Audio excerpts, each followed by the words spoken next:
Aceasta este o scurtă prezentare video a televizorului Samsung de 49 de inch UHD 4K din seria 7, model 2016 cu ecran curbat. Noutățile care aduce acest model este ecranul de ultimă generație Quantum Dot Display cu rezoluție Ultra HD care oferă imagini excelente, extraordinare. În plus, avem conectorul One Connect, care este o cutiuță externă cu conectori principali pentru a păstra dimensiunile televizorului cât mai subțiri.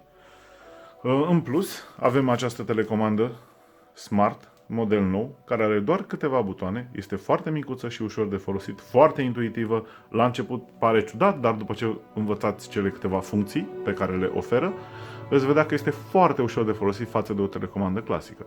Să vedem și interfața televizorului, care folosește ultimul sistem de operare bazat pe Tizen de la Samsung. În meniul de Home avem shortcut-urile către cele mai folosite aplicații care pot fi personalizate.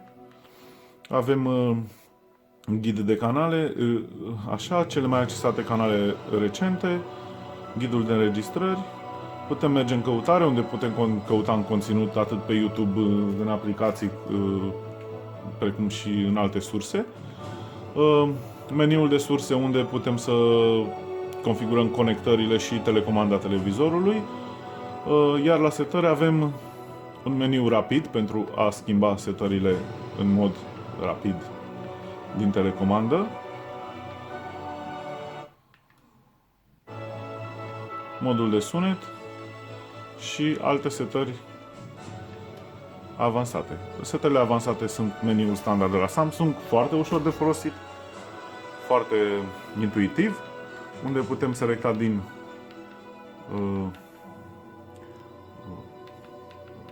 aproape orice aspect al imaginii, al sunetului,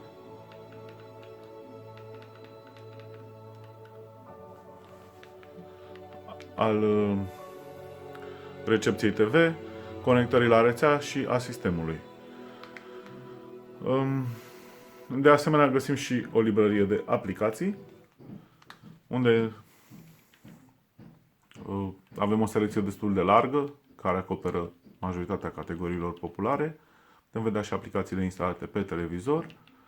Avem și librăria de jocuri, unde la fel este disponibilă o selecție destul de largă de titluri, de toate felurile, pentru toată lumea. Unde putem conecta și un controller. Iar acum o să facem un test pentru jocul Asphalt 8, un joc solicitant grafic, să vedem cât de bine se mișcă televizorul. Și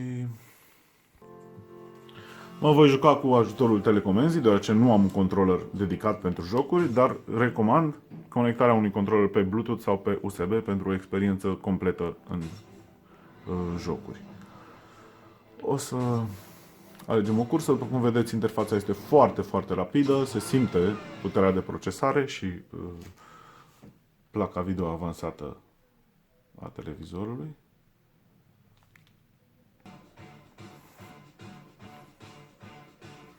Și pornim. Vom folosi telecomanda pentru controlul mașinii.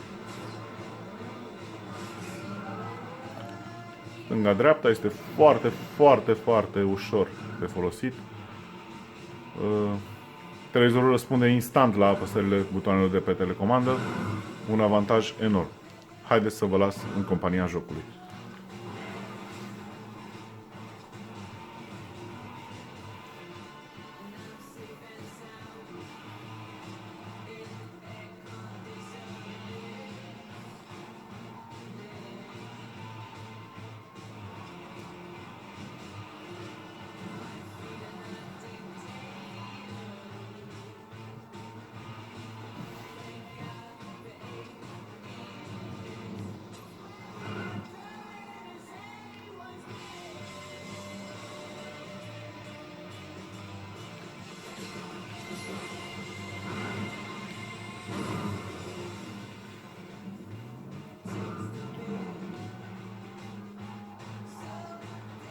După cum vedeți, televizorul nu are nicio problemă în redarea acestui joc cu detalii grafice foarte avansate. Se mișcă super.